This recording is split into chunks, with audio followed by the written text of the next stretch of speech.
on Friday in a big one in the American. So the way that the American boils down, if SMU, but hopefully some of you followed future there, if they beat Navy, they are in. And then they will face the winner of UTSA Tulane. If SMU somehow loses to Navy, they're 18 and a half point favorites, then it would come down to a computer composite tiebreaker between SMU and the loser of this game to see who would go face the winner of UTSA Tulane. Tulane is a 3.5 point favorite here.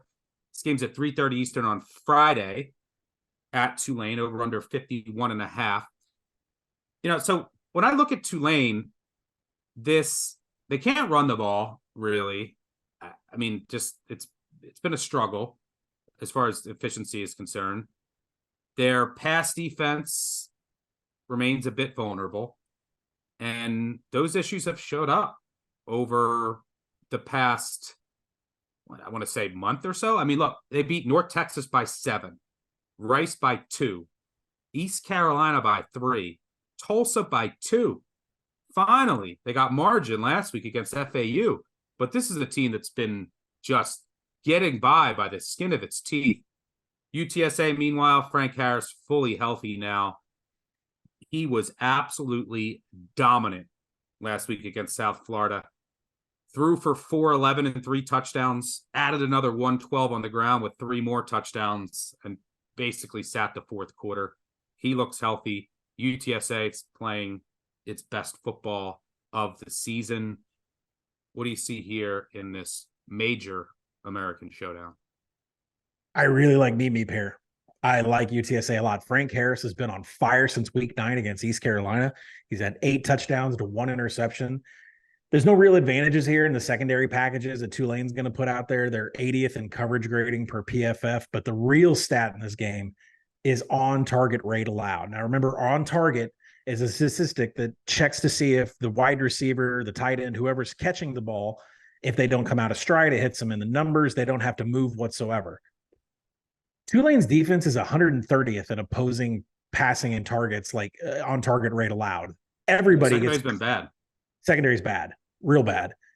And is there, can UTSA establish the run? They're 105th in success rate. Robert Henry and Kavorian Barnes, there's just not a lot of elusiveness, a lot of juice. But Frank Harris, on the other hand, now that he's fully healthy, changes that whole dynamic completely. Now, when I flip to the other side, Tulane is near 60% in rush play selection versus the pass.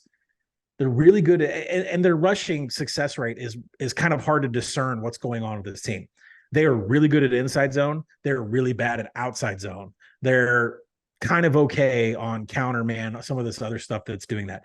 UTSA allows explosives against inside zone, and they dominate outside zone with the front 7. So I expect Tulane to have a couple of explosives in inside zone, but nothing moving the chains, nothing methodical. Green Wave are going to be scoring or getting into position just on explosives. That's it. So it's going to be one of those live betting things where you're going to have a drought of points and then you're going to have a flurry of points. So, in so many categories mirror each other with these two teams.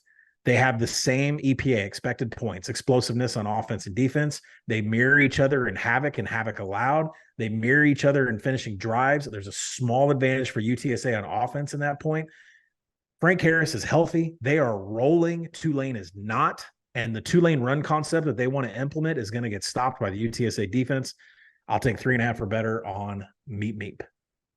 Yep, I agree. It's Meep or nothing. The only concern is Jeff Traylor. Any distractions there with some of these rumors and job openings? That's one little concern I have. But I think that this Tulane team has been just teetering and getting away with some of these close wins. And do you think it's kind of personality based, though? I mean, you and I are working for Action Network, right? If somebody comes in and offers us $1 billion and we have signed a deal and not told anybody, would we punt it in the last week or two? Is that a testament to your character? I think it's, I mean, like, it's no, I agree. But is it like, what was it a distraction for him? Like, was he right? It was taken away from like the prep. Was he doing interviews and, but I'm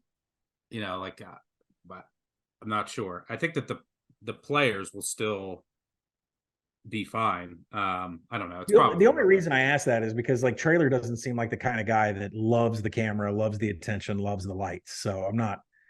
I think UTSA is the one, maybe the one case where your head coach is interviewing, but it might not affect the team. Yeah, he came out and he nixed the rumors earlier today. So, I mean, sometimes that's just coaches talking, but maybe that's a good thing. What's funny is how much the A&M fans don't want him. Yeah, I think it would be a good hire. He's not a sexy name, but he's built that program up, and that's Yep. I think Texas A&M would be actually be a good hire. Agree.